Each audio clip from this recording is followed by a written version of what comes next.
Las esposas eran frías. Eso es lo primero que recuerdo con claridad absoluta. El metal frío cerrándose alrededor de mis muñecas mientras la música de la fiesta seguía sonando adentro, como si nada hubiera cambiado, como si el mundo no acabara de detenerse para mí en el jardín trasero de la casa donde crecí. Rodrigo me había empujado contra la pared de ladrillo con una fuerza que no esperaba. Siempre fue más alto que yo, más ancho de hombros, el tipo de hombre que llenaba una habitación con su sola presencia. Esa noche olía a whisky caro y a la colonia que usaba cuando quería impresionar a alguien. ¡Ladrón!, gritó, y su voz atravesó el jardín, trepó por las ventanas iluminadas y llegó, estoy seguro, hasta los oídos de cada uno de los 40 invitados que celebraban adentro el ascenso de mi hermano a director regional de la empresa familiar. Este maldito siempre robando lo que no le pertenece. La acusación era sobre un reloj. El Vacheron Constantin, que había pertenecido a nuestro padre. Rodrigo juraba haberlo visto en mi muñeca al llegar. Juraba que yo lo había sacado de la vitrina del estudio sin permiso. Juraba que era exactamente lo que siempre había hecho: tomar lo que otros construían.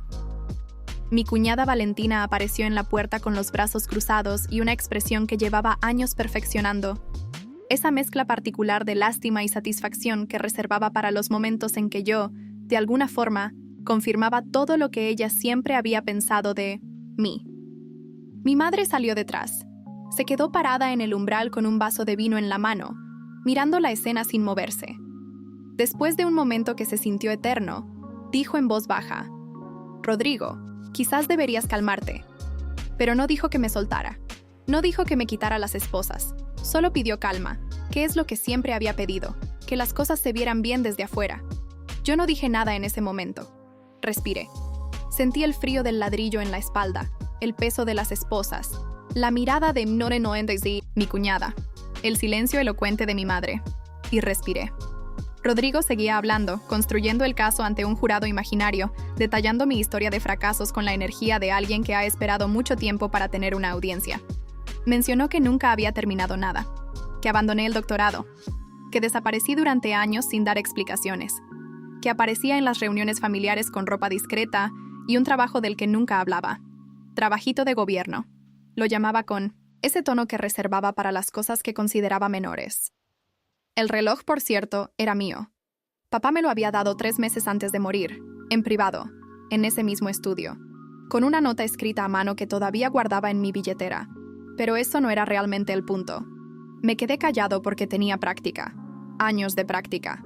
Había aprendido que el silencio incomoda más que las palabras en ciertos contextos. Y también había aprendido, mucho más tarde y en circunstancias muy distintas, que hay momentos en que hablar demasiado pronto es un error táctico. Así que observé. Escuché a mi hermano construir su versión de mi vida. Sentí el metal en las muñecas y pensé, con una calma que todavía me sorprende al recordarlo, que lo que estaba a punto de ocurrir no era algo que yo hubiera planeado, pero que tampoco podía evitar. Porque Rodrigo no sabía.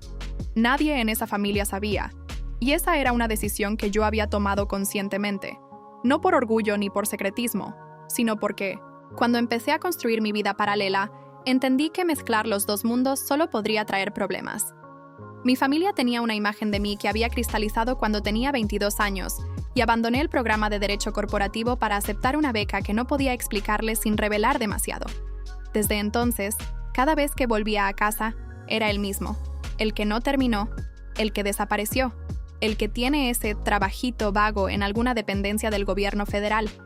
Lo que Rodrigo no sabía era que ese trabajito era una credencial de agente especial del Departamento de Justicia con jurisdicción federal, 12 años de servicio activo, una unidad especializada en delitos financieros corporativos y un rango que implicaba, entre otras cosas, que las esposas que tenía en las muñecas constituían técnicamente un delito federal de obstrucción e interferencia con agente en funciones, independientemente de que en ese momento no estuviera en servicio activo.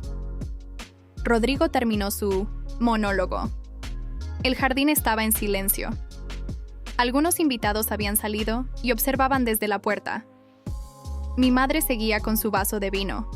Mi cuñada sonreía con esa sonrisa suya. Entonces sonreí. No fue una sonrisa de triunfo, o al menos no intenté que lo fuera. Fue la sonrisa que pones cuando la situación se vuelve, de repente, mucho más clara de lo que era hace 30 segundos.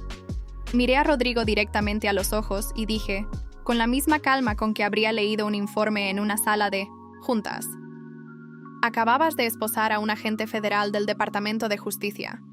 Eso tiene un nombre legal específico. Te sugiero que me quites esto ahora. El silencio que siguió fue diferente al anterior. Este tenía textura. Rodrigo soltó una carcajada corta, la clase de carcajada que es en realidad una pregunta disfrazada de desprecio. ¿Agente federal? ¿Tú? Miró a Valentina como buscando confirmación de que la broma era tan buena como él creía. Ella no sonrió esta vez.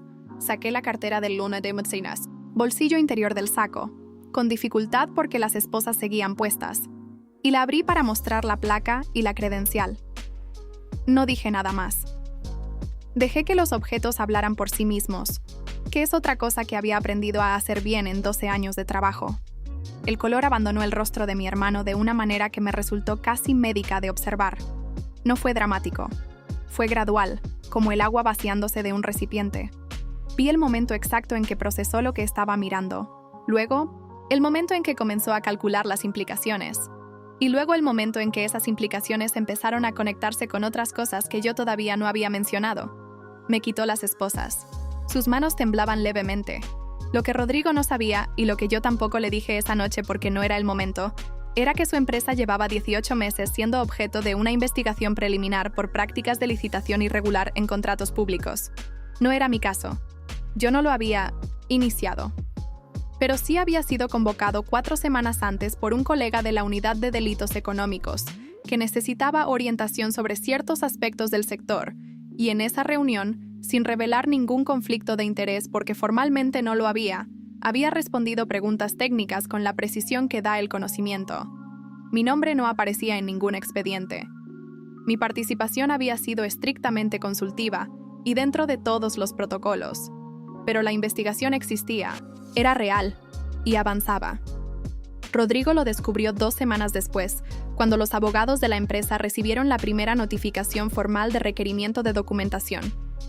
Llamó a casa de mamá en pánico, y ella me llamó a mí sin entender muy bien qué estaba pasando, solo sabiendo que algo grande se estaba moviendo y que yo, de alguna forma incomprensible para ella, podría tener algo que ver. Lo que siguió fue una serie de conversaciones que no describí como confrontaciones, aunque técnicamente lo eran. Rodrigo vino a mi apartamento un martes por la tarde. Se sentó frente a mí en la sala con la energía de alguien que no ha dormido bien en días y me preguntó, en voz baja, si yo lo había hecho. Si había iniciado la investigación para arruinarlo. Le respondí con exactitud, no había iniciado ninguna investigación. Le expliqué qué había hecho y qué no. Le expliqué los protocolos, los límites de mi participación, la independencia institucional del proceso. Le dije que si su empresa no tenía nada que ocultar, el proceso sería incómodo pero no destructivo. Le dije también, y esto sí lo elegí con cuidado, que una investigación de esta naturaleza llegaba cuando llegaba por razones que tenían que ver con lo que una empresa hacía, no con quién conocía o no conocía dentro del sistema. Rodrigo se quedó mirándome durante un largo silencio y luego dijo, no sabía nada de ti, no sabía nada de lo que eras. No, dije, no lo sabías. ¿Por qué nunca dijiste nada? Consideré la pregunta con honestidad. Porque nadie preguntó.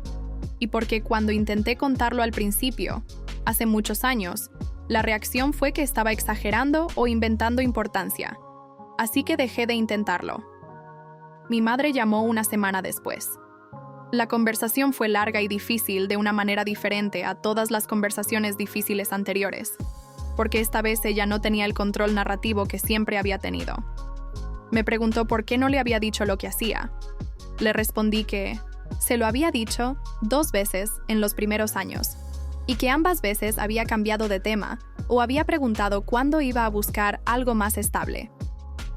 Hubo un silencio que reconocí. Era el silencio de alguien revisando sus propios recuerdos con una luz diferente. «Te tratamos mal», dijo finalmente, y no supe exactamente a qué se refería porque había muchas opciones. «Sí», respondí. «En algunas cosas, sí». No le dije que la perdonaba.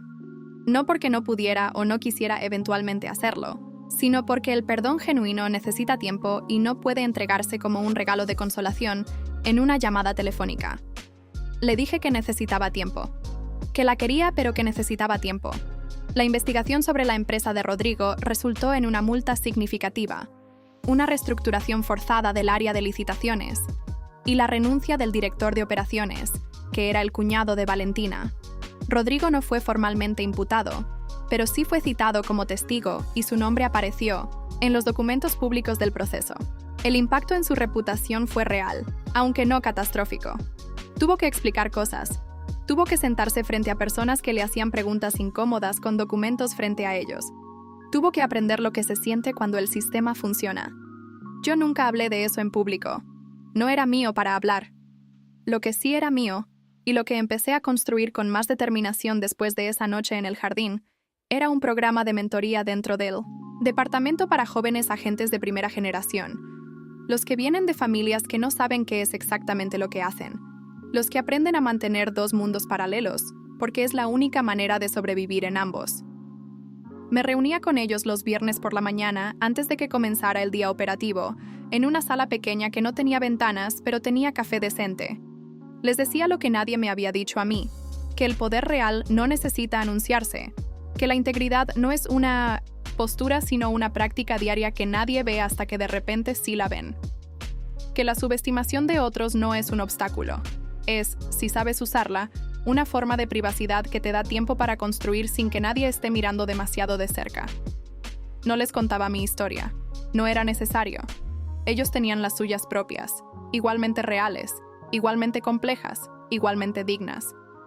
El reloj de mi padre lo guardé en la caja fuerte de mi apartamento. Algún día lo usaré en la ocasión correcta. Todavía no sé cuál es esa ocasión, pero aprenderé a reconocerla cuando llegue. De la misma manera que aprendí a reconocer todos los demás momentos que importaron. No por lo que se dijeron en voz alta, sino por lo que quedó suspendido en el silencio justo antes.